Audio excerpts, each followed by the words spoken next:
Hello student, तो कैसे हो आप सभी। मैं आशा करता हूं कि आप सभी बहुत ही अच्छे होंगे।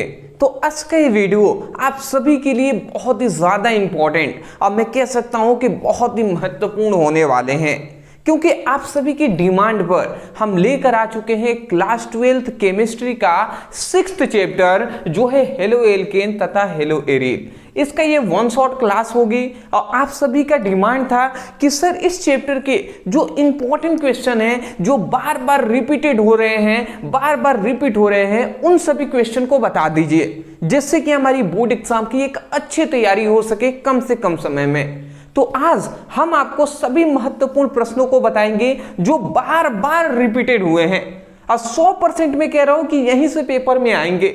तो आज के वीडियो में इसीलिए कह रहा हूं कि बहुत ही ज्यादा महत्वपूर्ण है। वीडियो को अंत तक केवल देखना ही नहीं है दोस्त, बल्कि कॉपी पे लेकर बैठिएगा।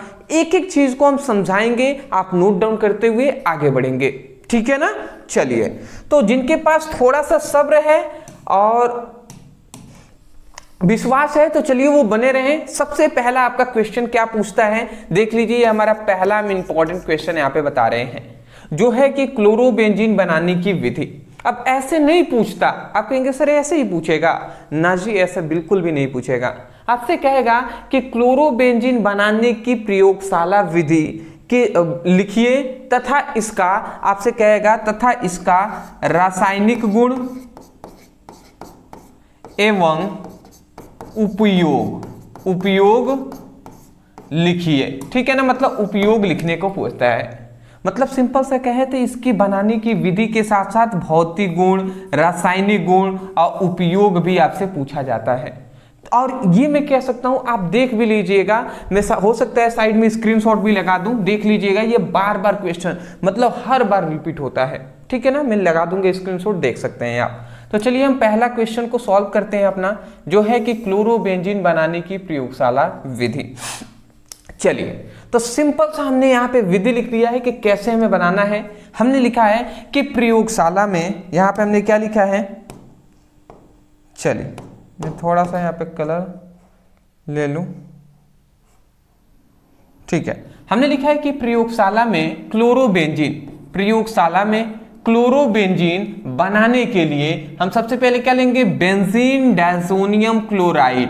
बेंजीन डायज़ोनियम क्लोराइड को CuCl और HCl के साथ 60 डिग्री सेल्सियस ताप पर हम क्या करते हैं, गर्म करते हैं। तो हमें क्या मिलता है, हमें क्लोरोबेंजीन प्राप्त होता है।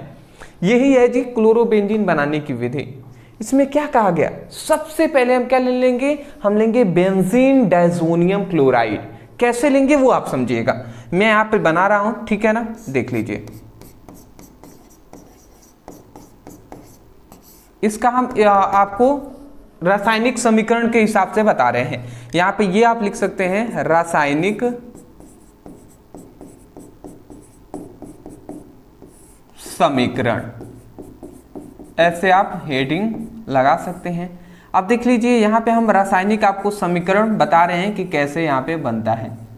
तो देखिए, रासायनिक समीकरण में हम क्या लेंगे, देखिए सबसे पहले हम क्या लेंगे, यहां पे कह रहा है बेंजीन डायज़ोनियम क्लोराइड लेना है। अब बेंजीन डायज़ोनियम क्लोराइड का सूत्र आपको पता होना चाहिए, नहीं है तो यहाँ पे याद रख लीजिएगा। पहले ही मैं कह दे रहा हूँ, C6H5N2Cl। ये हमारा क्या है, बेंजीन डायज़ोनियम क्लोराइड है। तो बेंजीन डायज़ोनियम क्लोराइड को हमने ले लिया। इसको अब हम क्या करेंगे, सबसे पहले हम बेंजीन डायज़ोनियम क्लोराइड को लेकर हम इसमें क्या करेंगे, CuCl और HCl के साथ 60 डिग्री सेल्सियस ताप पर गर्म करेंगे। मतलब हम क्या करेंगे, इसको देख लीजिए हम क्या करते हैं। इसको हम करेंगे ये कि सबसे पहले हम लेंगे CuCl के साथ व HCl, या हम HCl को ले लेंगे और इसको 60 डिग्री सेल्सियस ताप पर हम क्या करेंगे, गर्म करेंगे। जब बेंजीन डायज़ोनियम क्लोराइड को CuCl, HCl या और 60 डिग्री सेल्सियस ताप पर गर्म करते हैं तो होता क्या है दोस्त, यहाँ से केवल कुछ ज़्यादा नहीं होगा, यहाँ से ये जो नाइट्रोजन है ना, ये नाइट्रोजन सबसे पहले बाहर निकल जाता है। तो ये नाइट्रोजन जैसे ही बाहर निकलेगा तो देख लीजिए, यहाँ पे ये नाइट्रोजन तो बाहर निकल गया। उसके बाद यहाँ पे बचा क्या, C6H5 और Cl बचा हुआ है। तो यहाँ पे ये हम लिख देंगे C6H5 और ये हमारा क्या हो जाएगा Cl। तो यहाँ पे यही हमारा क्या है, यही है जो हमारा क्लोरोबेंजीन है, ठीक है ना। ये हमारा क्या है, क्लोरोबेंजीन प्राप्त हो गया। तो यही तो है जी, बेंजीन डायथोनियम क्लोराइड को CuCl व HCl के साथ 60 डिग्री सेल्सियस ताप पर गर्म करते हैं। क्या करते हैं, गर्म करते हैं, तो हमें जो क्लोरोबेंजीन प्राप्त होता है। बताइए ये लाइन यही से तो हमने बोला है ना, याद हो गया होगा। तो इसको मैं पहले नाम लिख दे रहा हूं यहाँ पे, इसका नाम आप याद रखेंगे, इसका नाम है बेंजीन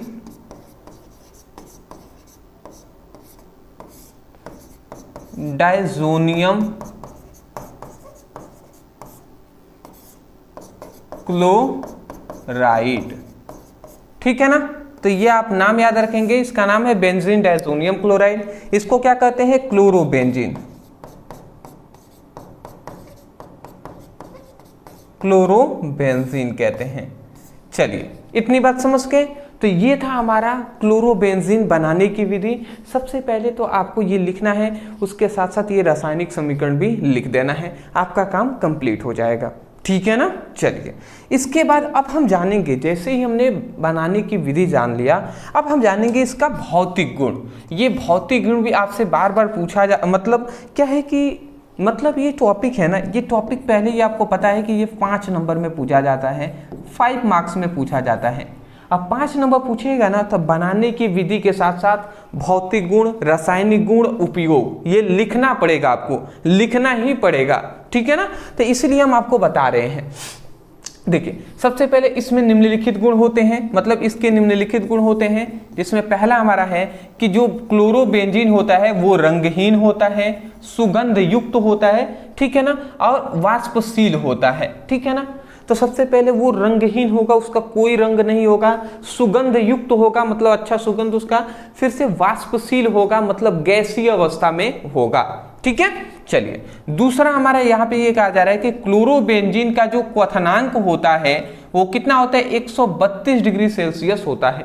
कितना, 132 डिग्री सेल्सियस होता है क्लोरोबेंजीन का क्वथनांक, ठीक है। चलिए अगला हमारा तीसरा यहाँ पे आता है कि यह जल में अघुलनशील होते हैं और कार्बनिक विलायकों में क्या होते हैं, कार्बनिक विलायकों में घुलनशील होते हैं। मतलब इसका मतलब आप समझे, यहाँ पे ये कह रहा है कि अगर हम क्लोरोबेंजीन को जल में घोलेंगे ना, जल में, तो वो नहीं घुलेगा, उसीलिए अघुलनशील लिखा गया है, मतलब घुल नहीं सकता।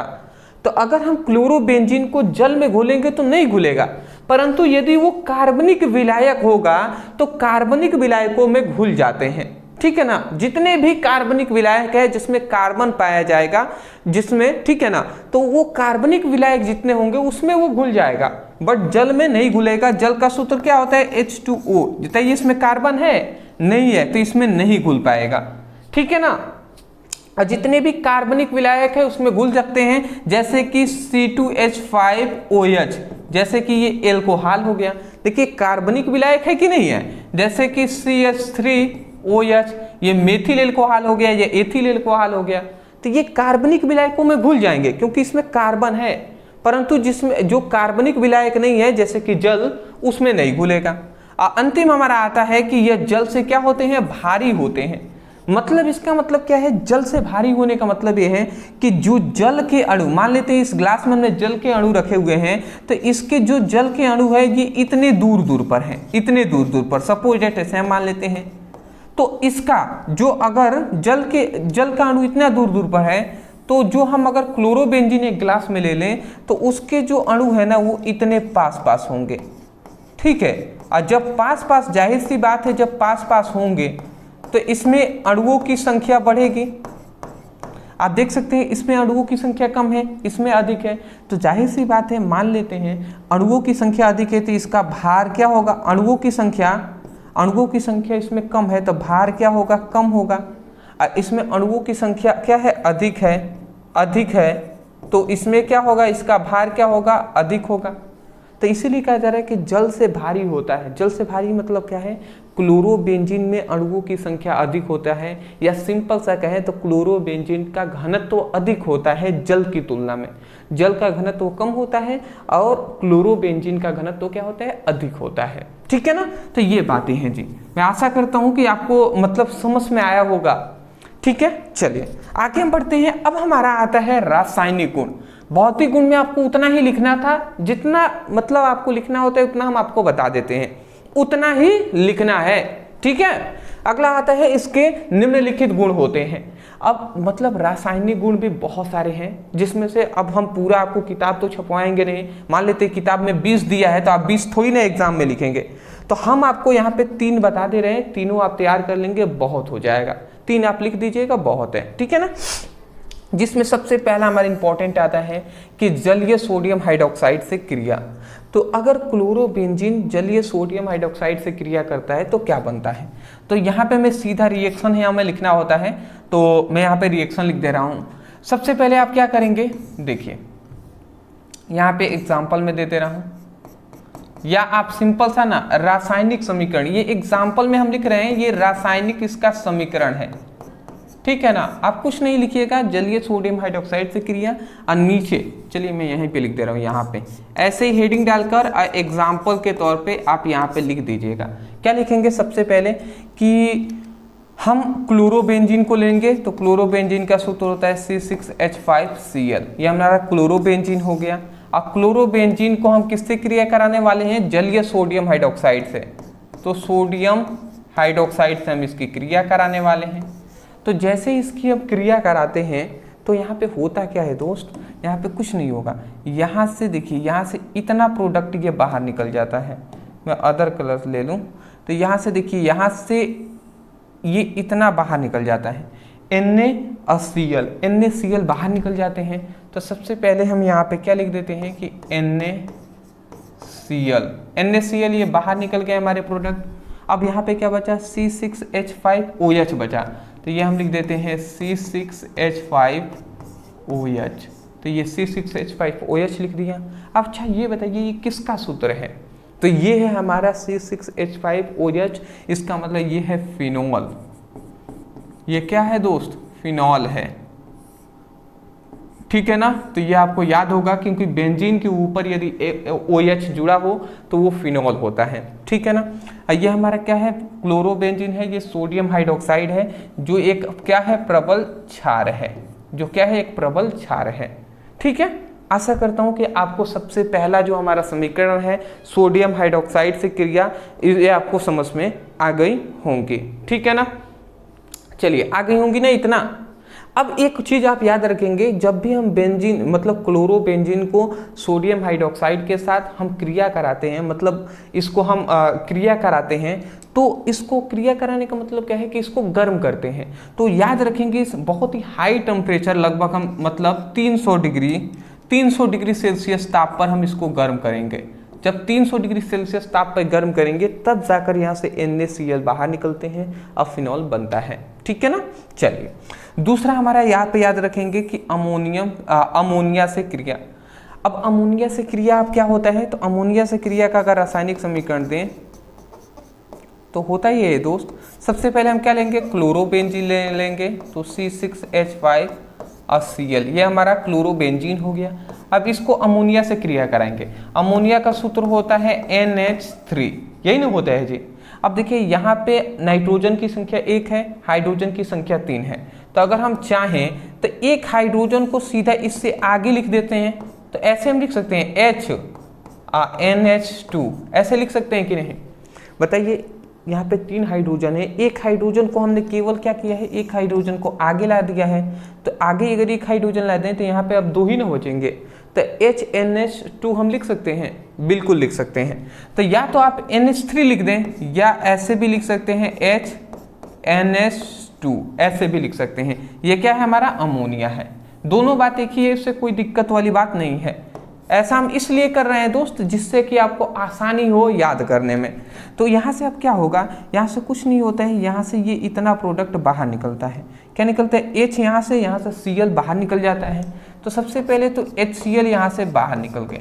अब जैसे ये Cl बाहर निकल गए तो C6H5NH2 बचा, तो यही बात हम यहाँ पे लिख देंगे C6H5NH2। तो ये हमारा C6H5NH2 हो गया। इसका नाम क्या है, इसे हम एनिलीन कहते हैं,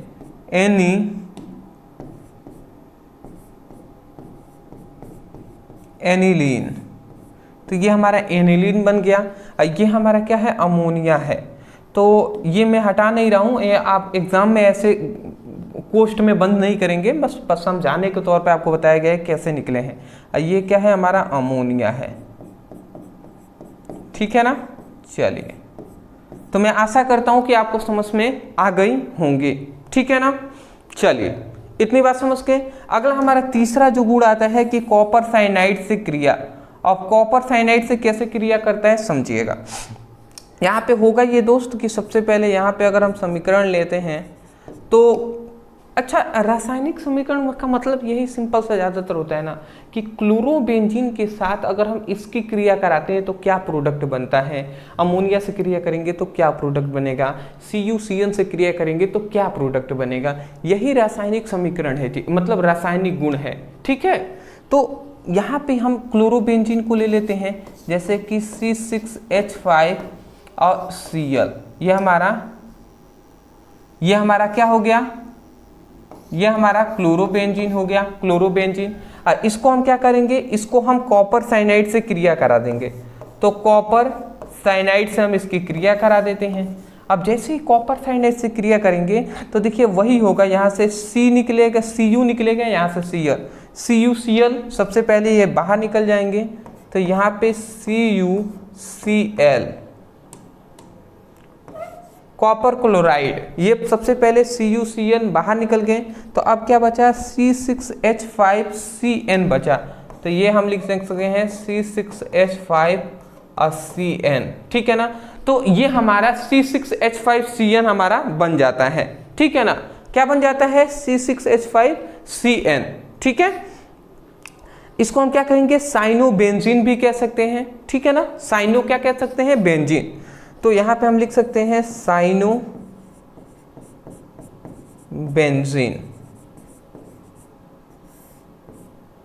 ठीक है। ये हमारा क्या है, कॉपर साइनाइड है, तो यहां पे मैं लिख दे रहा हूं कॉपर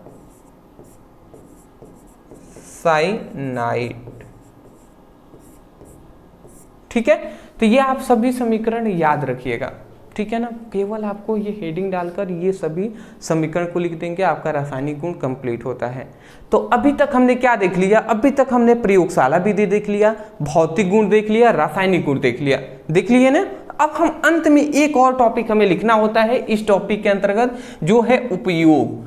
उपयोग क्या लिखेंगे, इसके निम्नलिखित उपयोग होते हैं, जिसमें पहला आप उपयोग लिखेंगे कीटनाशक DDT के रूप में। जितने भी कीटनाशक होते हैं, जैसे कि आप देखे होंगे, आप भी किसान होंगे, मैं ज़्यादातर जो स्टूडेंट हैं वो सब किसान मिडिल क्लास फैमिली से ही होंगे, तो मैं वो जानते हैं कि खेती उती थोड़ा बहुत तो करते ही होंगे, थोड़ा बहुत ही सही करते होंगे ना, करते ही होंगे।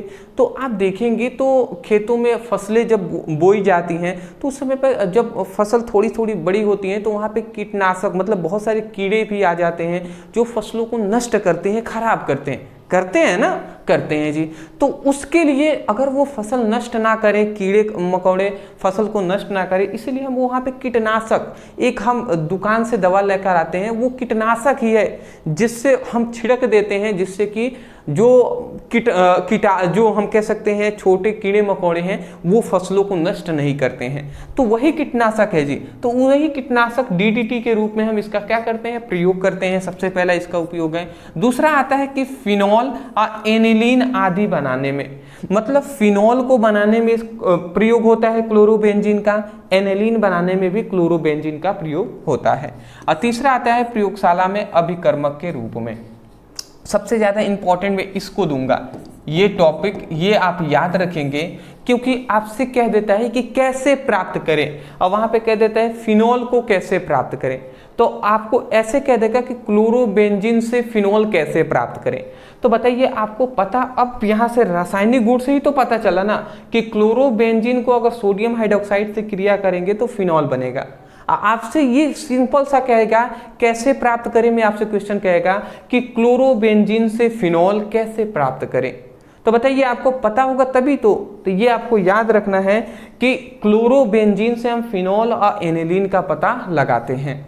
मैं आशा करता हूं कि आपको ये टॉपिक आसानी तरीके से समझ में आ गई होंगी।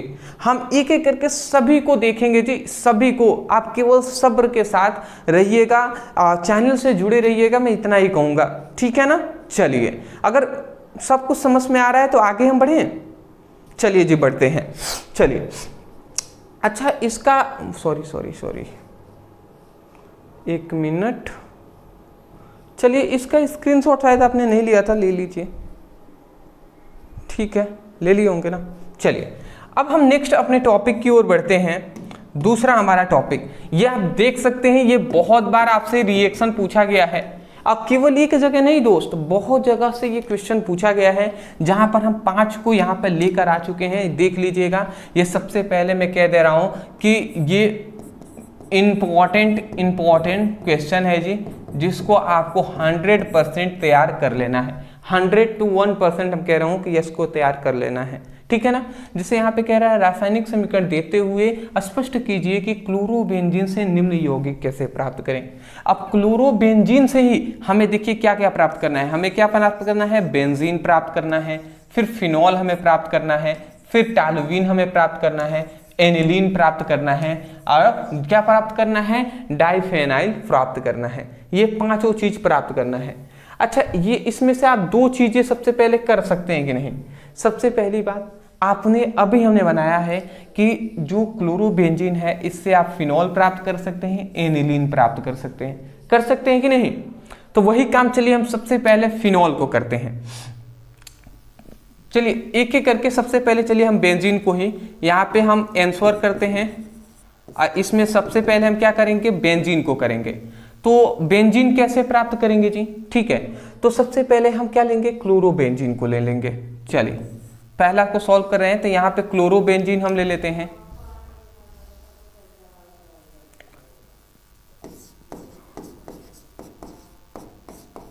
ठीक है ना, ये हमारा क्लोरोबेंजीन हमने ले लिया। अब क्लोरोबेंजीन का हम क्या करेंगे? अपचयन करेंगे। तो क्लोरोबेंजीन का अपचयन करने के लिए हम यहाँ पे 2 मात्रा में हाइड्रोजन ले लेंगे, और क्लोरोबेंजीन का हम क्या करेंगे? अपचयन करेंगे।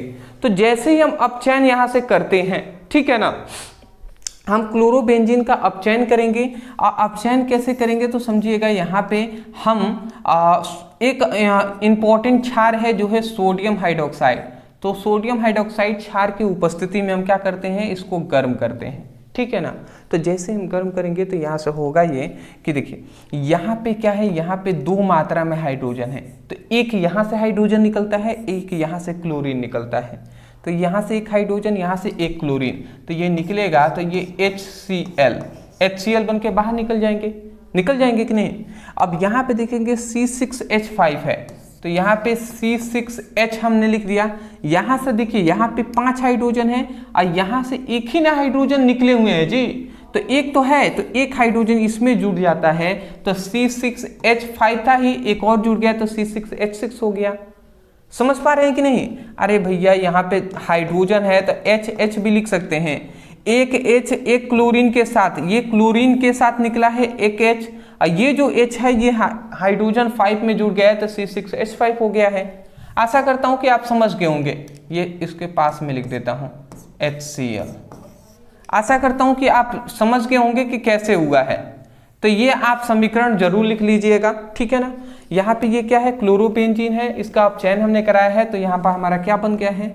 बेंजीन प्राप्त हो गया है।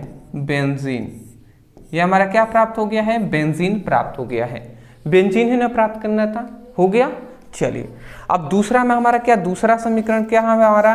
दूसरा है हमारा फिनॉल प्राप्त करना। फिनॉल प्राप्त करने के लिए सबसे पहले हम क्लोरोबेंजीन को ले लेंगे, जो है C6H5Cl, ठीक है। सबसे पहले हमने यहाँ पे क्या ले लिया? क्लोरोबेंजीन को ले लिया।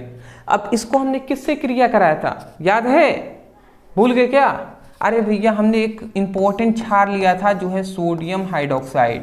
सोडियम हाइड्रोक्साइड के साथ क्रिया कराया था। हमने आपको कहा था कि उच्च टेम्परेचर पर लेना है, जैसे कि 300 डिग्री सेल्सियस ताप पर गर्म करेंगे।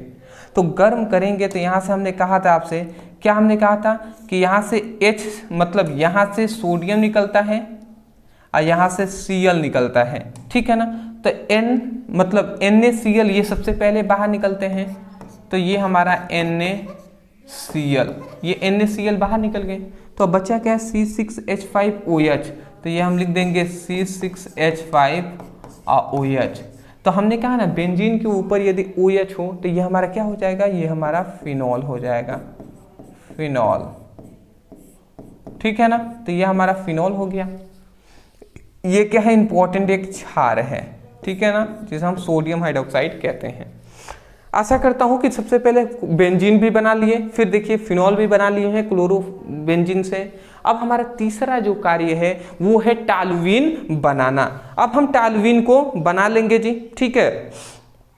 तो इसमें हम क्या करते हैं, ध्यान से आप समझेंगे, ठीक है। सबसे पहले इसमें हम क्या करेंगे, तीसरा है टॉल्यूइन बनाना। तो हम इसमें टॉल्यूइन बनाने के लिए हम क्या ले लेते हैं, C6 मतलब बेंजीन को ऊपर Cl हम ले लेते हैं। मतलब सबसे पहले तो आप ये जानते होंगे कि हमें यहाँ पे क्लोरोबेंजीन से ही ना बनाना है, तो क्लोरोबेंजीन हम यहाँ पे ले लेते हैं। तो क्लोरोबेंजीन का, अच्छा एक और चीज आपको नहीं बताए हैं हम, ये C6H5 है ना, इसको अगर हम चाहें तो संकेत रूप में ऐसा भी बना सकते हैं। ये बेंजीन रिंग हो गया, इसके ऊपर Cl, तो देखिए ये भी हमारा क्लोरोबेंजीन ही है, ये बेंजीन है, ये क्लोरो है, तो क्लोरोबेंजीन कह दें, या तो ऐसे लिख दें या तो ऐसे लिख दें, दोनों बात एक ही है। C6H5Cl लिखें या बेंजीन के ऊपर Cl लिख दें, ये दोनों आप कर सकते हैं, ठीक है ना। तो यहाँ पे हम क्या ले लेते हैं, हम यहाँ पे सबसे पहले क्लोरोबेंजीन को ले लेते हैं। सबसे पहले हमने यहाँ पे क्या ले लिया, क्लोरोबेंजीन को ले लिया। ये हमने क्या ले लिया है, क्लोरोबेंजीन को ले लिया है। अब क्लोरोबेंजीन को हम क्या करेंगे, हम दो मात्रा में यहाँ पे सोडियम को लेंगे और सोडियम से, और उसके बाद यहाँ पे मेथिल क्लोराइड से क्रिया करा देंगे, जो है CH3Cl, जो है मेथिल क्लोराइड या क्लोरोमेथेन से क्रिया कराते हैं। तो जब हम इनकी क्रिया कराएंगे तो क्या होगा, सबसे पहले जब इसका हम क्रिया कराते हैं, ठीक है, तो यहाँ पे याद रखेंगे जब हम क्लोरोबेंजीन को सोडियम के साथ और मेथिल क्लोराइड के साथ हम क्रिया कराते हैं, तो यहाँ से होगा क्या, यहाँ से समझिएगा, यहाँ से दो सोडियम, ये दो जो सोडियम है ये दो क्लोरीन को निकालेगा, एक ये क्लोरीन को और एक ये क्लोरीन को। दो सोडियम सबसे पहले बाहर निकलते हैं, यहाँ से बात को आप नहीं समझेंगे तो नहीं आने वाले। ये दो सोडियम सबसे पहले बाहर निकल गए, ये दो सोडियम, एक क्लोरीन एक क्लोरीन, दो क्लोरीन हो गए, तो ये दो क्लोरीन भी बाहर निकल जाते हैं। तो बताइए दो सोडियम दो क्लोरीन हो गए ना, बाहर निकल गए। अब यहाँ पे बचा क्या, केवल ये बेंजीन बचा हुआ है और CH3 बचा हुआ है। ये CH3 डायरेक्ट यहाँ पे आकर ऐड हो जाता है, तो ये यहाँ पे ऐड होगा तो यहाँ पे बेंजीन रिंग ये बनेगा, और इसके ऊपर क्या जुड़ जाएगा, CH3, और यही क्या है हमारा, यही है टॉल्यूइन। ये हमारा क्या बन जाएगा, टॉल्यूइन बन जाएगा। परंतु याद रखेंगे ये जो अभिक्रिया होता है वो शुष्क ईथर की उपस्थिति में हम कराते हैं, शुष्क ईथर की उपस्थिति में हम कराते हैं। तो ये आप याद रखेंगे कि जब हम क्लोरोबेंजीन को सोडियम के साथ, और यहाँ पे ये क्या है, मेथिल क्लोराइड है या क्लोरोमेथेन है, तो यहाँ पे क्लोरोमेथेन या मेथिल क्लोराइड भी कह सकते हैं। ये क्या है, ये है हमारा सोडियम। तो इन सभी की आवश्यकता में पड़ती है। तो जब इन दोनों के साथ शुष्क ईथर की उपस्थिति में क्रिया कराते हैं तो हमारे टॉल्यूइन प्राप्त होता है, ठीक है ना। इतना आपको सबको याद रखना पड़ेगा, ठीक है। अब हमारा अंत में फिर से एक आता है, ठीक है, अब हमारा आता है फिर से एनिलीन बनाना। ये बताइए हमने सिखाया है कि नहीं, अभी ना सिखाया है जी। तो यही हम एनिलीन भी बना लेंगे, ठीक है। एनिलीन को मैं यहाँ पे लिख दूँ, चलिए। ये एनिलीन कैसे बनता है, तो सबसे पहले हम क्या ले लेते हैं, C6H5 और Cl को ले लिए। ये हमारा क्या है, क्लोरोबेंजीन है। और क्लोरोबेंजीन को हम अमोनिया से क्रिया करा देते हैं, NH2, यही हमारा अमोनिया है ना। HNH2 लिखें या NH3 लिखें, दोनों बात एक ही है। तो इतने से हम क्रिया करा देते हैं, तो जैसे क्रिया कराते हैं तो क्या होता है, तो यहाँ से हमने बताया है कि यहाँ से H निकलता है, यहाँ से Cl। तो सबसे पहले यहाँ से मैं इसको थोड़ा सा इरेज करूँगा। सबसे पहले यहाँ से H निकलता है और यहाँ से Cl, तो HCl निकल जाते हैं। HCl ये बाहर निकल गए, तो बचा क्या, C6H5NH2 बचा। तो यहाँ पे मैं लिख दे रहा हूँ C6H5NH2, ये हमारा बन गया। और ये क्या है हमारा, इसी को कहते हैं एनिलीन। वैसे एनिलीन ऐसे नहीं लिखाएगा, ऐसे लिख देंगे, सही लिखें।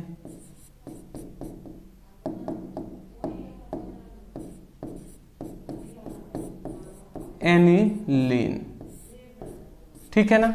ये हमारा क्या है, ये हमारा है टॉलुवीन।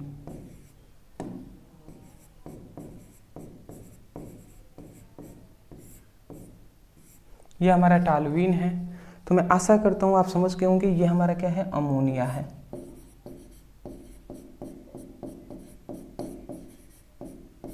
ठीक है ना। तो आशा करता हूँ आप समझ गए होंगे कि जब अमोनिया मतलब क्लोरोबेंजीन की क्रिया अमोनिया के साथ हम कराते हैं तो हमारा एनिलीन प्राप्त होता है। ठीक है ना। बस यहाँ पे एक उत्प्रेरक याद रखेंगे। सबसे पहले ये भी उच्च ताप पर होता है, मतलब 200 डिग्री सेल्सियस पर, और Cu2O, ठीक है ना, Cu2O के उत्प्रेरक की उपस्थिति में हम इसकी क्रिया कराते हैं। ठीक है ना। चलिए आप इसका स्क्रीनशॉट ले लीजिए। अंत में एक बचा हुआ है डाइफेनिल, ये भी हम बता देते हैं आपको। ठीक है ना। हाँ जी, क्लास लंबी होगी, स्क्रीनशॉट ले लीजिए। क्लास तो लंबी होगी ही। चलिए आशा करता हूं आप समझ के होंगे। ठीक है।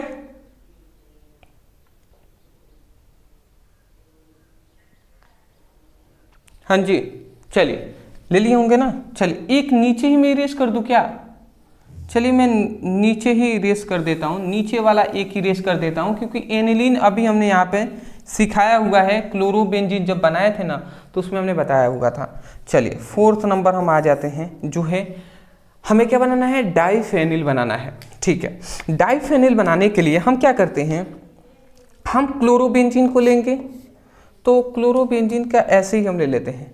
ये हमारा ये क्लोरोबेंजीन हो गया, जो है C6H, मतलब क्लोरोबेंजीन हो गया, क्लोरोबेंजीन हो गया। दूसरा एक और हम काम करते हैं, एक और हम क्लोरोबेंजीन ले लेते हैं। जब हम दो क्लोरोबेंजीन को आपस में लेकर इसको सोडियम से क्रिया कराते हैं, 2 मात्रा में जो सोडियम है ना, इस सोडियम से क्रिया कराते हैं और इसको हम गर्म करते हैं।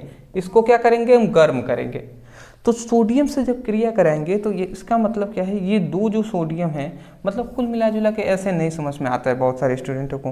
देखिए अगर हम चाहते ना तो यहाँ पे 2 लिख देते तो इसके लिखने की ज़रूरत नहीं पड़ती, बट हम इसलिए तोड़ कर बता रहे हैं जिससे समझ में आए। तो इसलिए हम यहाँ पे 2 हटा दे रहे हैं। ऐसे हमने याद रखेंगे, 2 हमने क्लोरोबेंजीन बना दिए हैं और इसको हमने क्या कर दिया, 2 मात्रा में मतलब सोडियम से क्रिया करा देते हैं। 2 सोडियम मतलब Na से हम इसको क्रिया करा देते हैं और इसको हम गर्म करते हैं। गर्म करेंगे ना तो यहाँ से 2 सोडियम निकलेंगे और यहाँ पे एक क्लोरीन 2 क्लोरीन निकलते हैं। तो यहाँ से 2NaCl,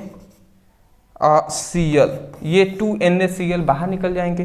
2 सोडियम 2 क्लोरीन, 2NaCl बाहर निकल गए। अब बचा क्या यहाँ पे दोस्त, यहाँ पे एक बचा हमारा, एक ये बचा, एक ये बचा, बेंजीन। तो ये हमारा एक बेंजीन ऐसे हम लिख देते हैं। ये हमारा पहला बेंजीन हो गया।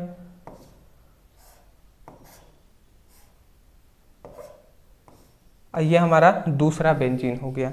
2 बेंजीन हो गया। इसी को हम क्या कहते हैं, डाइफेनिल कहते हैं। तो ये हम नाम लिख देते हैं डाइफेनिल।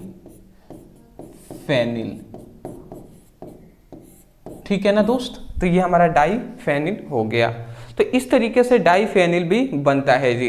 बट एक चीज याद रखें, गर्म तो करेंगे बट शुष्क ईथर की उपस्थिति में हम इसको क्रिया कराते हैं, शुष्क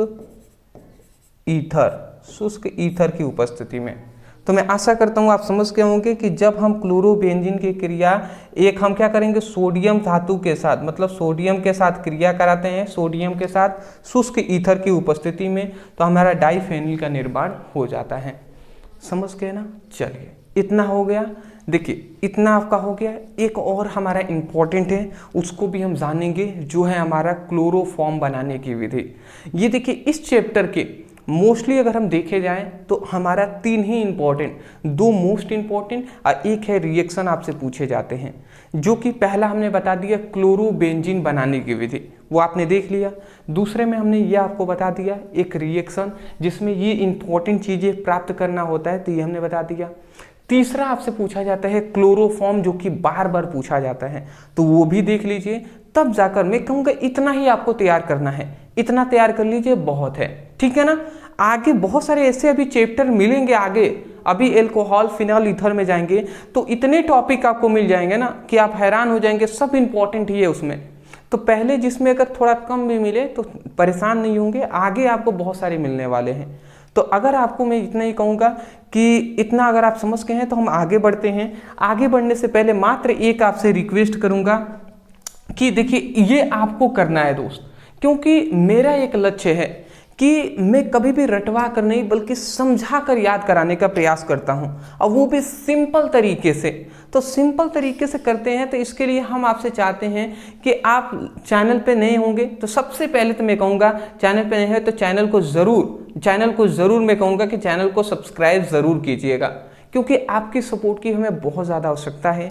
और वीडियो देख रहे हैं तो पसंद आ रहा है तो वीडियो को लाइक कर दीजिएगा, और शेयर में अभी नहीं कहूँगा, यहाँ पे कमेंट में केवल आपको ये बताना है, हमको केवल आपको ये बताना है कि कल आपको कौन सा टॉपिक चाहिए। कल मैं ये सोच रहा हूँ कि आपका जो केमिस्ट्री है, केमिस्ट्री उसका 1 2 3 4, ठीक है, ये 1 2 3 मोस्टली 3 ही चैप्टर से न्यूमेरिकल पूछे जाते हैं आपके, ठीक है ना। 1 2 3 3 ही चैप्टर से पूछे जाते हैं न्यूमेरिकल। तो अगर आप कहते हैं तो संपूर्ण किताब के या तीनों चैप्टर का हम न्यूमेरिकल एक ही वीडियो में ला दें, तो या तो अगर आप कहते हैं न्यूमेरिकल पर वीडियो लाइए तो ये आपको बता देना है, या आप कहेंगे तो हम एक ही वीडियो में, मतलब 1 शॉट एक वीडियो लाते हैं, जो है 1 शॉट, जिसमें फिजिक्स के आपके इंपॉर्टेंट क्वेश्चन रहेंगे। फिजिक्स के लगभग 70 या 75 इंपॉर्टेंट क्वेश्चन रहेंगे, वो हम आपको बता देंगे। तो अगर आप कमेंट करते हैं तो हम आपको लाते हैं। अगर आप कमेंट जो भी करना चाहें वो कर सकते हैं। अगर दोनों ही कल चाहिए तो आप लिख दीजिएगा कि दोनों, मतलब यही आपको लिखना है आपको कि दोनों वीडियो लाइए। इतना समय नहीं है तो ओनली आप एक चीज क्या बना दीजिएगा, रेड में दिल आप बनाकर भेज दीजिएगा, मैं समझ जाऊंगा कि दोनों आपको चाहिए वीडियो। कल तो कल ही हम आपको प्रोवाइड कर देंगे। इतना कर दीजिएगा, बहुत है दोस्त। और शेयर तो जरूर कीजिएगा। कमेंट सेक्शन में ये प्रत्येक स्टूडेंटों को लिखना है दोस्त, लिखना ही है, ठीक है ना। और अगर आप भी चाहते हैं अपने बोर्ड एग्जाम में एक अच्छा नंबर स्कोर करना, तो हमने आपके लिए कंप्लीट आपको फिजिक्स का जो केमिस्ट्री का हम नोट्स आपको प्रोवाइड कर रहे हैं, कंप्लीट ओनली आपको केमिस्ट्री का नोट्स ओनली 99 रुपए में कंप्लीट नोट्स प्रोवाइड किए जा रहे हैं। तो नोट्स लेने के लिए नीचे व्हाट्सएप नंबर है, इस नंबर पर मैसेज कर लीजिएगा और इस नोट्स को जरूर लीजिएगा, जिसमें सिंपल लैंग्वेज में आपको सब कुछ प्रोवाइड किया गया है। अगर आप नोट्स के साथ साथ केमिस्ट्री के नोट्स के साथ साथ फिजिक्स के भी नोट्स लेना चाहते हैं तो वो भी 99 ही पड़ रहा है, या 100 मान लीजिए, मतलब 198 या 199 रुपए में आपको दोनों मिल जाएंगे फिजिक्स केमिस्ट्री। नीचे नंबर है, तुरंत मैसेज जरूर कीजिएगा, ठीक है ना। चलिए अब हम जान लेते हैं क्लोरोफॉर्म बनाने की विधि, ठीक है। चलिए, हेलो स्टूडेंट, तो आज के इस वीडियो में हम पढ़ने वाले हैं क्लास 12th केमिस्ट्री, और केमिस्ट्री का हम 6th चैप्टर पढ़ रहे हैं, जो है हेलो एल्केन तथा हेलो एरी। इस चैप्टर का एक हम कह सकते हैं कि मोस्ट इंपॉर्टेंट, हम केवल मोस्ट इंपॉर्टेंट नहीं बल्कि very very very most important topic पर डिस्कस करेंगे, जो है क्लोरोफॉर्म। आप जानते हैं कि क्लोरोफॉर्म आपके बोर्ड एग्जाम में बार बार पूछा जाता है। तो क्लोरोफॉर्म बनाने की प्रयोगशाला विधि हम जानेंगे, फिर इसका भौतिक गुण जानेंगे, रासायनिक गुण जानेंगे, फिर इसका उपयोग जानेंगे। पूरी तरीके से डिटेल में एक्सप्लेन करेंगे। मैं आपको बता दूं ये टॉपिक आपके 4 नंबर में, सॉरी 4 नहीं 5 नहीं 4 नंबर में पूछे जाते हैं। चलिए स्टार्ट करते हैं, आसानी तरीके से इसको हम समझने का प्रयास करेंगे जी। चलिए, हेलो एल्केन तथा हेलो एरिल चैप्टर हम पढ़ रहे हैं 6th। इसका इंपॉर्टेंट टॉपिक हम आपको करा रहे हैं जो है हमारा क्लोरोफॉर्म बनाने की प्रयोगशाला विधि। अब क्लोरोफॉर्म बनाने की प्रयोगशाला विधि क्या है सबसे पहले समझेंगे, ठीक है ना। तो देखिए प्रयोगशाला में हम करते क्या हैं, तो प्रयोगशाला में एसीटोन या एथिल एल्कोहल को क्या हम लेते हैं, जो प्रयोगशाला विधि है प्रयोगशाला में हम क्या करते हैं, थोड़ा सा आप समझिएगा। मैं 1 मिनट थोड़ा सा कलर चूजेस कर लूँ। देखिए प्रयोगशाला में हम सबसे पहले जाएंगे, हम या तो एसीटोन को ले लेंगे, एसीटोन नहीं चाहिए तो हम क्या ले लेते हैं, एथिल एल्कोहल ले लेते हैं। इन दोनों में से कोई एक को लेंगे। तो प्रयोगशाला में एसीटोन या एथिल एल्कोहल को विरंजक चूड़ के साथ हम क्या करेंगे, विरंजक चूड़ के साथ गर्म करेंगे, और जैसे ही गर्म करेंगे तो हमें क्लोरोफॉर्म बन जाता है। तो वही बात लिखा गया है कि प्रयोगशाला में एसीटोन या एथिल एल्कोहल को विरंजक चूड़ के साथ गर्म करके क्लोरोफॉर्म बनाया जाता है, ठीक है ना। तो ये हमारा क्लोरोफॉर्म बनाने की विधि है। सबसे पहले एसीटोन या एथिल एल्कोहल को लेंगे और उसको विरंजक चूड़ के साथ मिलाकर आप गर्म करेंगे तो क्लोरोफॉर्म मिलेगा। अब क्लोरोफॉर्म कैसे मिलता है वो भी हम जान लेंगे, ठीक है ना। अब देखिए यहाँ पे सबसे पहले यहाँ पे हमने इस फिगर को एक्सप्लेन आपको करना पड़ेगा कि क्लोरोफॉर्म बनाने के लिए आपको ये फिगर बनाना पड़ेगा, क्योंकि ये प्रयोगशाला विधि है। कौन सी विधि है, प्रयोगशाला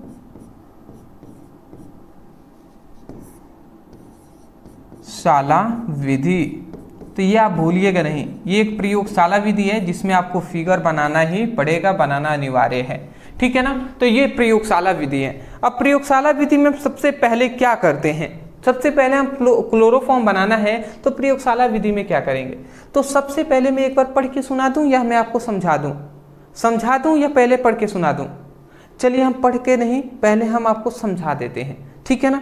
देखिए सबसे पहली बात प्रयोगशाला विधि है, हमें बनाना है क्लोरोफॉर्म का सूत्र नहीं पता है तो याद रखेंगे CHCl3 होता है, यही है क्लोरोफॉर्म का सूत्र।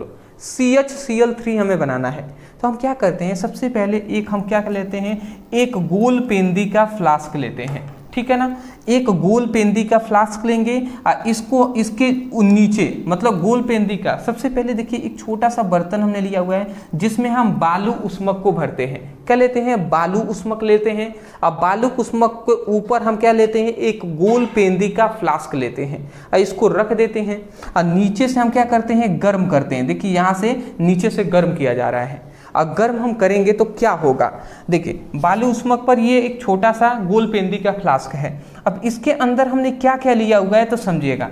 इसके अंदर देखिए हमने ब्लीचिंग पाउडर को लिया हुआ है। ब्लीचिंग पाउडर का सिंपल सा मतलब ये है कि हमने सबसे पहली बात पहले विरंजक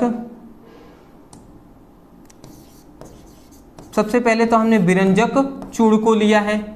अब विरंजक चूड़ को हमने जल में मिलाकर इसको सबसे पहले क्रिया कराया है। विरंजक चूड़ और जल को आपस में मिला लिया है और जैसे ही मिला लेंगे उसके बाद हम या तो एसीटोन हमने लिया हुआ है,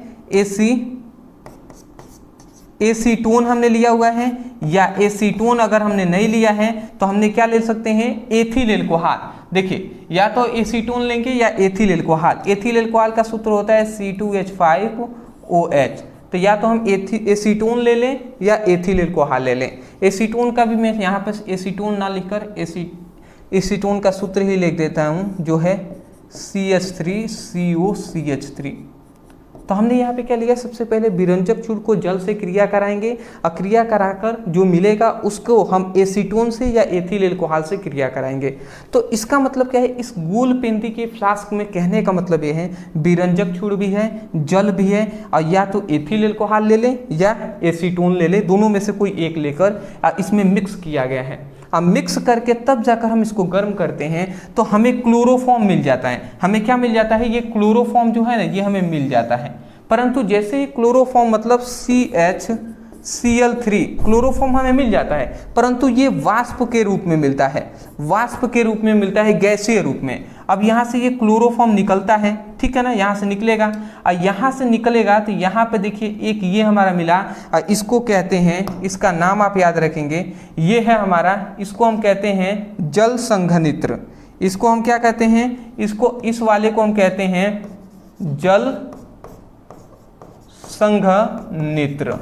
अब ये जल संघनित्र में क्या होगा, इधर से वाटर, इधर से हम जल देते हैं और यहाँ से जल निकलता है, तो इसका मतलब जल दे रहे हैं, जल निकल रहा है, तो ये एक बॉक्स है ना, ये ठंडा करने का उपयोग, मतलब ठंडा करने के लिए ये उपयोग होता है। तो इधर से क्लोरोफॉर्म गैसीय रूप में आ रहा है क्योंकि गर्म है, तो जैसे ही इसमें भी प्रवेश करता है जल संघनित्र में तो वो गैस ठंडा हो जाता है। अब वाष्प ठंडा हो जाता है तो आप जानेंगे कि द्रव अवस्था में आ जाता है, लिक्विड फॉर्म में।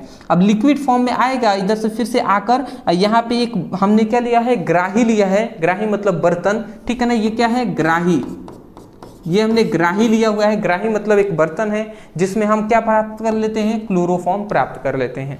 सिंपल सा है। सबसे पहले एक गोल पेंदी का फ्लास्क लिया, इसमें हमने विरंजक चूर्ण, जल और एथिल एल्कोहल को मिलाकर इसको हमने गर्म किया। गर्म किया तो हमें क्लोरोफॉर्म मिल गया, परंतु हमें वाष्प रूप में मिला है और हमें द्रव रूप में चाहिए। तो वाष्प रूप में मिला है तो ये वाष्प ऐसे ऐसे आएगा और जैसे ही जल संघनित्र में प्रवेश करेगा तो यहाँ पे ठंडा होगा, ठंडा होगा तो द्रव में बदल जाएगा और वही द्रव जाकर यहाँ पे ग्राही में एकत्रित हो जाता है, क्लोरोफॉर्म मिल जाता है हमें। तो यही बात है जी।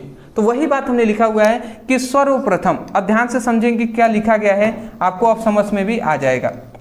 देखिए सर्वप्रथम, सबसे पहले यहाँ पे लिखा गया है सर्वप्रथम गोल पेंदी वाले फ्लास्क में एसीटोन या एथिल एल्कोहल को विरंजक चूर्ण के साथ बालू उष्मक पर गर्म करते हैं। मतलब सिंपल सा कहा गया है कि सर्वप्रथम एक गोल पेंदी की फ्लास्क में एसीटोन या एथिल एल्कोहल को विरंजक चूर्ण के साथ गर्म किया जाता है। तो गर्म करते हैं तो क्या होता है, जिससे क्लोरोफॉर्म की वाष्पें प्राप्त होती हैं, जिससे हमें क्या मिलेगा, क्लोरोफॉर्म की वाष्पें मिल जाएंगी, जिसको जल संघनित्र द्वारा द्रवित करके ग्राही में एकत्रित कर लेते हैं। जिसको हम जल संघनित्र है ना, इसमें गैसीय रूप में जाएगा तो जल संघनित्र द्वारा हम इसको क्या कर लेते हैं, द्रवित कर लेते हैं, द्रव अवस्था में बदल लेते हैं ठंडा करके। तो द्रवित करके ग्राही में हम क्या कर लेंगे, एकत्रित कर लेंगे क्लोरोफॉर्म का। अब क्लोरोफॉर्म शुद्ध रूप में नहीं होता है, इसके लिए हम क्या करते हैं, तथा इसे शुद्ध करने के लिए, मतलब क्लोरोफॉर्म में द्रव भी रहता है, क्या रहता है, वाटर भी रहता है, अशुद्ध मतलब क्लोरोफॉर्म मिलता है हमें, तो उसको शुद्ध करने के लिए, इसे शुद्ध करने के लिए सोडियम हाइड्रोक्साइड, मतलब इसे शुद्ध करने के लिए हम सोडियम हाइड्रोक्साइड के तनु विलयन प्रवाहित करते हैं, फिर निर्जल AlCl2 के द्वारा उसको सुखा लेते हैं। जैसे ही सुखाएंगे तो शुद्ध क्लोरोफॉर्म हमें मिल जाएगा। मतलब समझ रहे हैं, जब ग्राही में हमें क्लोरोफॉर्म मिला ना तो वो शुद्ध रूप में नहीं था। शुद्ध रूप में करने के लिए सबसे पहले हम सोडियम हाइड्रोक्साइड से क्रिया कराएंगे, क्रिया करा लेंगे, फिर उसको हम सुखाएंगे का निर्जल AlCl2 क्या करेंगे, द्वारा इसको सुखाया जाता है। जैसे ही सुखाएंगे तो शुद्ध क्लोरोफॉर्म मिल जाएगा।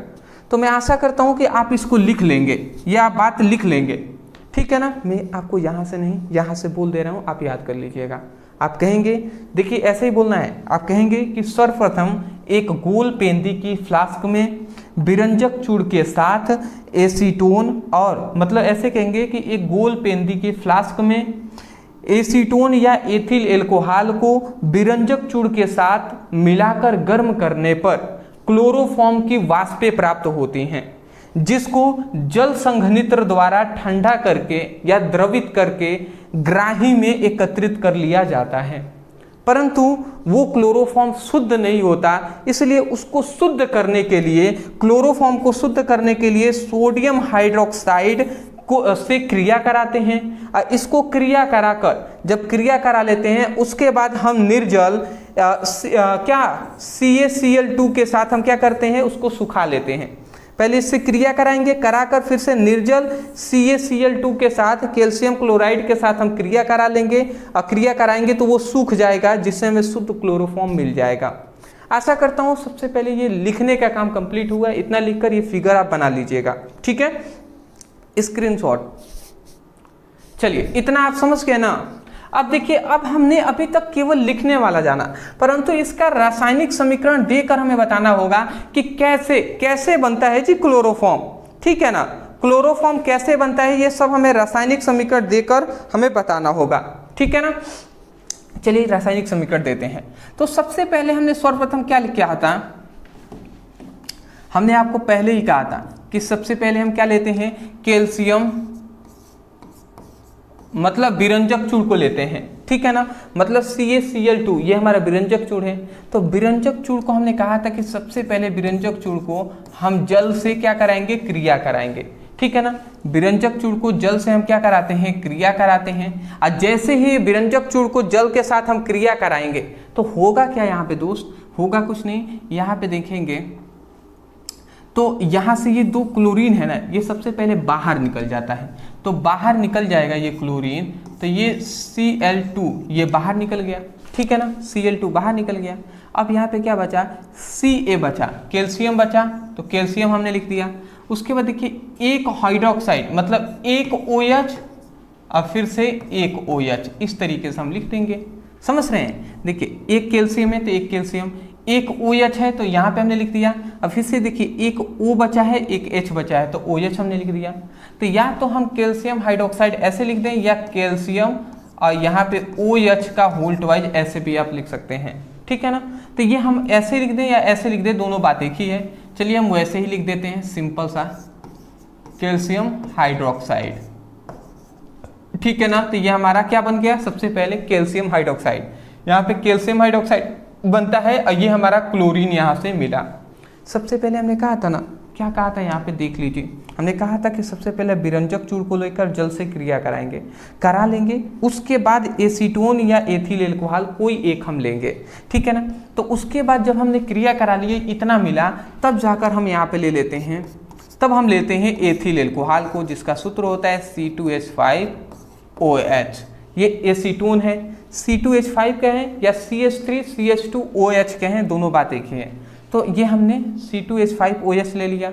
अब इसको हम क्या करेंगे, C2H5 को लिया, अब यहाँ से ये जो क्लोरीन है ना, यहाँ पे बहुत मात्रा में क्लोरीन है, तो इस क्लोरीन को हम ले लेते हैं। यहाँ से हम दो क्लोरीन को हम ले लेते हैं और जब इसको इस दोनों से हम क्रिया कराते हैं तो क्या मिलता है, एल्कोहल को मतलब एथेनॉल को या एथिल एल्कोहल को क्लोरीन से क्रिया कराएंगे तो होगा क्या दोस्त, होगा ये कि यहाँ से सबसे पहले तो यहाँ से देखिए क्या होगा। ठीक है, अच्छा ये आप समझ रहे हैं, थोड़ा सा समझ जाइएगा, आसान आपको ही पड़ेगा। C2H5OH लिखा गया है, ये जो है इसको हम चाहें तो CH3CH2 और OH भी लिख सकते हैं, लिख सकते हैं कि नहीं।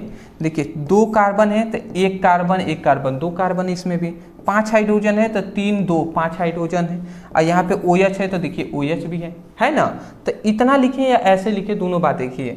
तो चलिए मैं इसको इरेज करके ऐसे लिख देता हूँ तोड़कर। ठीक है ना, ऐसे हम इसलिए कर रहे हैं, वो आपको आगे अभी समझ में आएगा। ये केवल हम सिंपल करने के लिए, सिंपल समझाने के लिए हम ऐसा लिख रहे हैं। अब देखिए यहाँ पे क्या हुआ है, कुछ नहीं, देखिए क्या हुआ है, यहाँ पे Cl2 था, यहाँ से होगा ये है दोस्त कि यहाँ से हमारा 2 हाइड्रोजन निकला है, ये 2 क्लोरीन के साथ, 2 हाइड्रोजन 2 क्लोरीन के साथ ये पहले बाहर निकल गया है, तो HCl बना, परंतु 2 मात्रा में। देखिए 2 हाइड्रोजन निकला है यहाँ से, तो 2 हाइड्रोजन यहाँ पे है, 2 क्लोरीन है तो 2 क्लोरीन यहाँ पे निकल गया है। अब यहाँ पे बचा क्या, सबसे पहले CH3 बचा, तो ये हम CH3 लिख देते हैं। उसके बाद CH3 के बाद यहाँ पे एक C बचा, तो हम C लिख देते हैं। और इसमें देखिए OH बचा, तो इसको HO लिख देते हैं, ऐसे हमने लिख दिया। तो CH3HO बच गया है, और ये हमारा 2 मात्रा में HCl ये बाहर हमारा निकल गया है। तो ये हमारा सबसे पहले CH3CHO बन गया है। ठीक है ना, तो ये हमारा क्या है, एसिटल्डिहाइड बन गया। अब फिर से अब हम क्या करेंगे, कुछ नहीं, फिर से हम इस एसिटल मतलब फिर से हम क्या करेंगे, एसिटल्डिहाइड को लेंगे।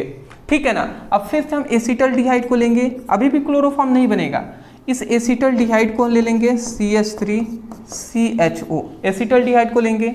अब फिर से यहाँ से देखिए जो क्लोरीन हमने लिया था 2 मात्रा में, हमने कहा ना यहाँ पे बहुत सारे क्लोरीन है, तो फिर से यहाँ से हम 3 मात्रा में क्लोरीन को ले लेते हैं, मतलब Cl2 का 3 मात्रा हम ले लेते हैं, 3 है, 3 अणु हम ले लेते हैं यहाँ पे क्लोरीन का। क्रिया करा देते हैं। तो जैसे ही हम इसकी 3 मात्रा में लेकर क्रिया कराएंगे तो समझिएगा। अच्छा, यहाँ पे 3 मात्रा में क्लोरीन हमने लिया हुआ है, तो हम ऐसे लिख सकते हैं Cl2 Cl2 Cl2, ऐसे लिख सकते हैं। या तो आप 3 लिख दें या ऐसे लिख दें, दोनों बात एक ही है, बट हम ऐसे ही इसलिए लिख रहे हैं जिससे समझ में आए। देखिए, यहाँ से 3 हाइड्रोजन निकला, तो यहाँ से 2 हाइड्रोजन, यहाँ का 1 हाइड्रोजन, 2 2 4 6 हाइड्रोजन है, सॉरी 6 क्लोरीन है, तो इसमें से 3 क्लोरीन 3 हाइड्रोजन निकल गए। तो सबसे पहले तो ये पहले बाहर निकल गया, ठीक है ना। कितने मात्रा में निकले हैं? 3 मात्रा में।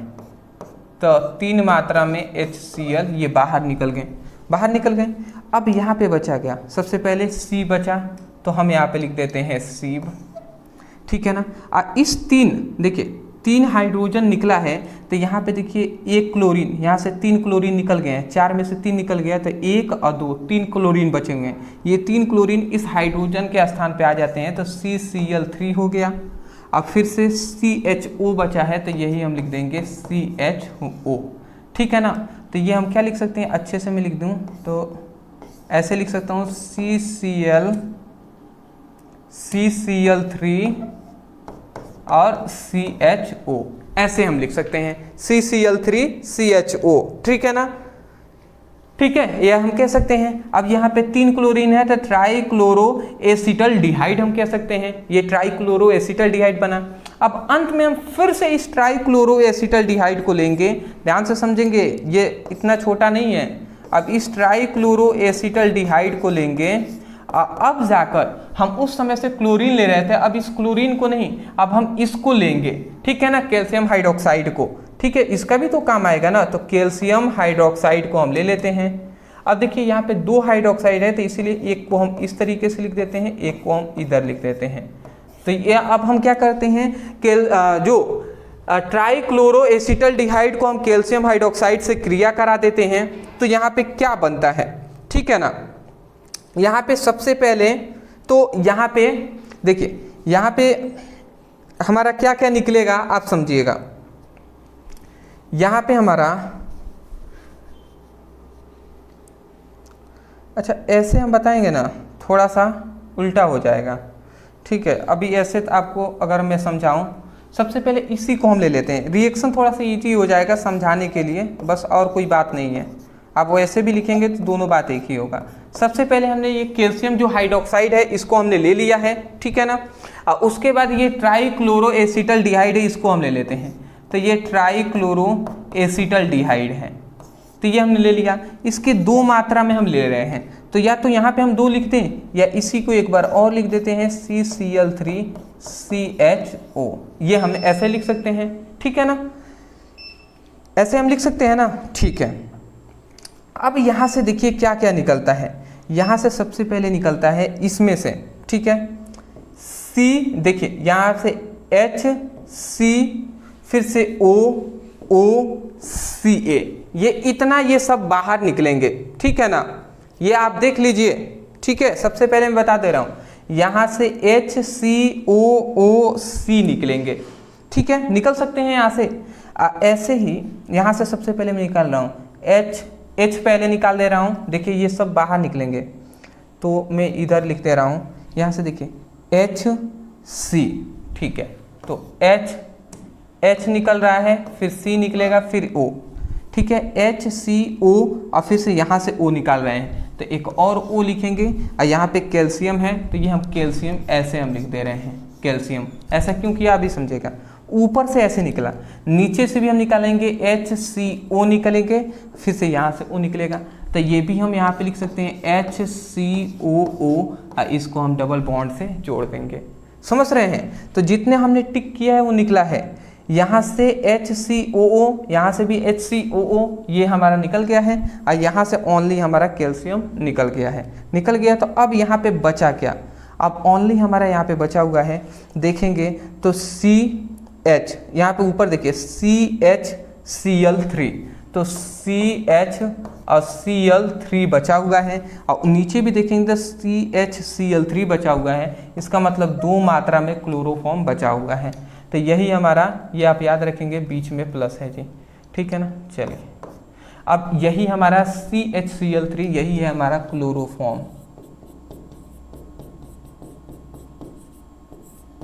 यही है हमारा क्लोरोफॉर्म, इसको आप याद रखेंगे, ठीक है ना।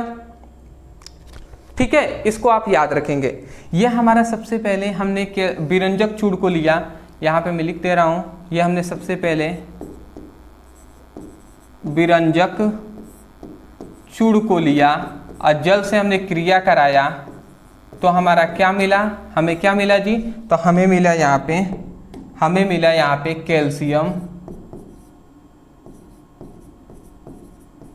हाइड्रोक्साइड, कैल्शियम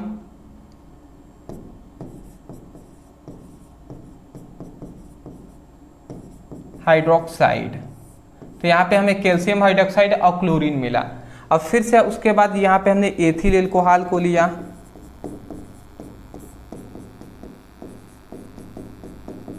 एथिल एल्कोहल को इस क्लोरीन से हमने क्रिया कराया, तो हमें मिला एसीटल्डिहाइड।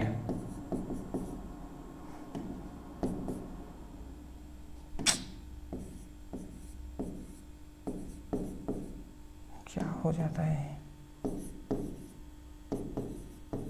एसीटल्डिहाइड हमें मिल गया। अब इस एसीटल्डिहाइड को हम क्या करेंगे, क्लोरीन से क्रिया करेंगे, तो यहाँ पे क्या मिला हमारा ट्राइक्लोरो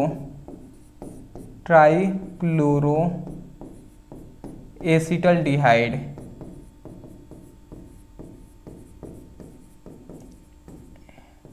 ट्राइक्लोरो एसीटल्डिहाइड बन गया। अब इस ट्राइक्लोरो एसीटल्डिहाइड को, ठीक है ना, इस कैल्शियम हाइड्रोक्साइड से हमने यहाँ पे क्रिया कराया है, तो क्लोरोफॉर्म हमारा यहाँ पे मिल गया है। तो ये था हमारा रिएक्शन जी, इसको आपको याद रखना है, बहुत ही इंपॉर्टेंट रिएक्शन है। इस तरीके से प्रोसेस होता है, ये हमने छोटे से बॉक्स में ही हमने बता दिया। ये सब काम ना इसी में हो रहा है, और इसी में होकर ये पहले ये क्रिया होगा, फिर ये अंत में ये क्लोरोफॉर्म मिला। ये क्लोरोफॉर्म किस में मिला है, गैसीय रूप में मिला है, और यही क्लोरोफॉर्म फिर से अब क्या हो रहा है, क्लोरोफॉर्म जो है ना, वो क्लोरोफॉर्म इस गैसीय रूप में इस जल संघनित्र में जाता है, फिर ग्राही में जाता है। तो इस तरीके से बनते हैं जी। चलिए स्क्रीनशॉट आप ले लीजिए, एक दो बार प्रैक्टिस कीजिएगा, आ जाएगा आपको, ठीक है ना, प्रैक्टिस करेंगे आ जाएगा। अगला आता है भौतिक गुण में हम देख लेते हैं। तो ये रंगहीन होता है, मीठी गंध वाला, ठीक है ना।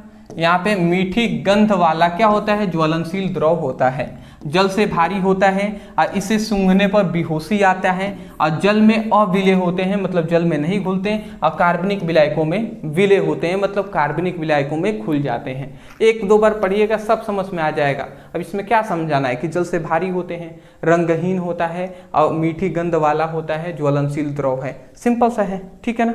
अगला आता है हमारा यहाँ पे रासायनिक गुण।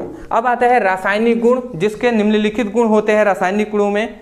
अब एक एक करके हम समझ लेंगे जी, ठीक है ना।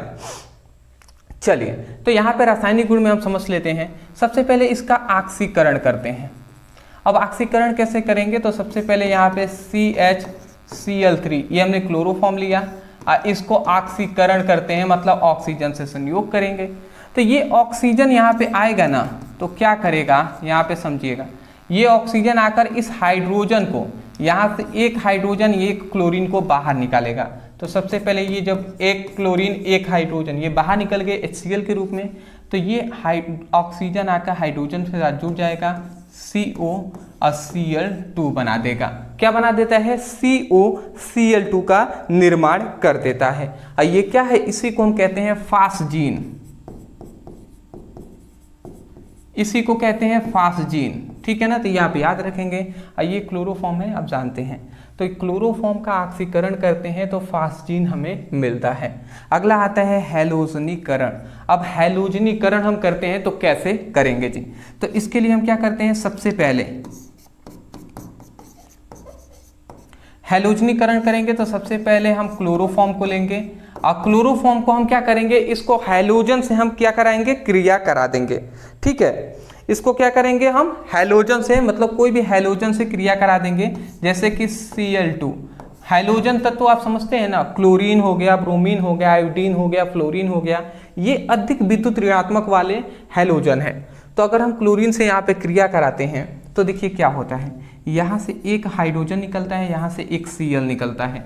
तो सबसे पहले तो ये HCl बाहर निकल जाएंगे, उसके बाद यहाँ पे C बचा और 3 क्लोरीन है, तो C लिख दिए और Cl, यहाँ का 3 क्लोरीन और इसमें से एक निकल गया है तो यहाँ पे एक और बचा ना, तो 3 1 4 क्लोरीन बचा, तो ये हमने ऐसे लिख दिया। मतलब क्या कितना बचा, कार्बन टेट्राक्लोराइड हमारा बन जाता है। तो ये हमारा क्या बन गया, कार्बन टेट्राक्लोराइड, कार्बन टेट्राक्लोराइड। तो ये हमारा कार्बन टेट्राक्लोराइड बन जाता है जब हम क्लोरोफॉर्म का क्या करते हैं, हैलोजनीकरण करते हैं। तो ठीक है ना, इस बात को आपको याद रखना पड़ेगा। ठीक है, चलिए अगला हम करते हैं तीसरा, जो है रीमन टीमन अभिक्रिया। अब रीमन टीमन अभिक्रिया क्या होता है, ये भी हमारे लिए बहुत ही ज़्यादा इंपॉर्टेंट है, ध्यान से आप समझेंगे। सबसे पहले हम क्या लेते हैं, सबसे देखिए क्लोरोफॉर्म से हमें क्रिया कराना है। रीमन टीमन अभिक्रिया में क्या करते हैं, सबसे पहले फिनॉल को ले लेते हैं। यह हमारा फिनॉल हो गया OH, यह हमारा फिनॉल हो गया, बेंजीन के ऊपर हाइड्रोक्साइड हो गया तो फिनॉल हो गया। अब हम इतना जानते हैं ये 6 इसका सिरा है, तो ये 6 सिरों पर हाइड्रोजन होगा, तो यहाँ पे हम एक हाइड्रोजन यहाँ पे दिखा दे रहे हैं ओनली। ठीक है ना, सभी पे है बट दर्शा नहीं रहे हैं, बस यहाँ पे दर्शा रहे हैं। ठीक है, अब इसको हम क्या करते हैं, इसको हम क्लोरोफॉर्म से क्रिया करा देते हैं। तो क्लोरोफॉर्म का CHCl3 है, मतलब 3 क्लोरीन है, तो ऐसे हम 3 क्लोरीन को अलग अलग दर्शा दे रहे हैं जिससे समझने में दिक्कत ना हो।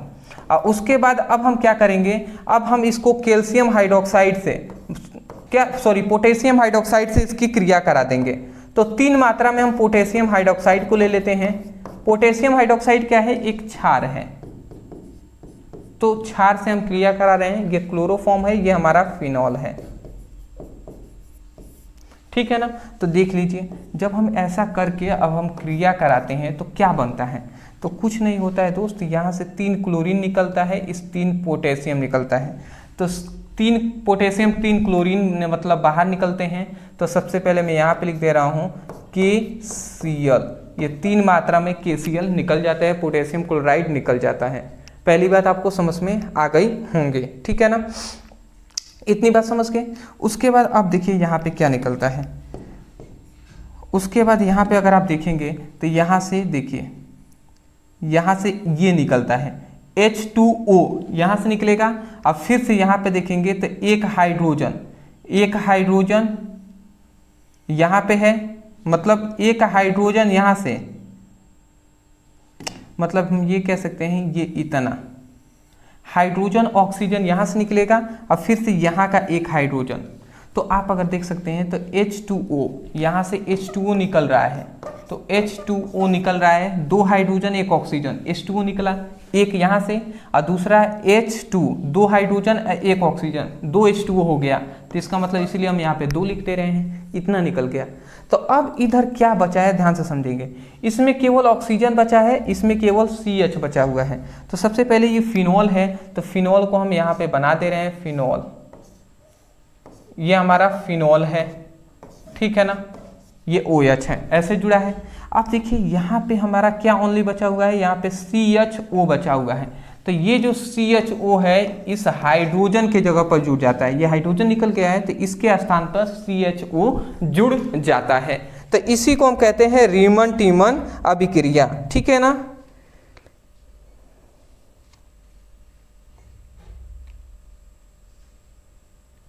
ठीक है, आप याद रखेंगे।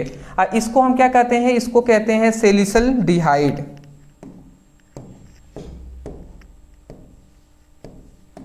इसको हम कहते हैं सैलिसिल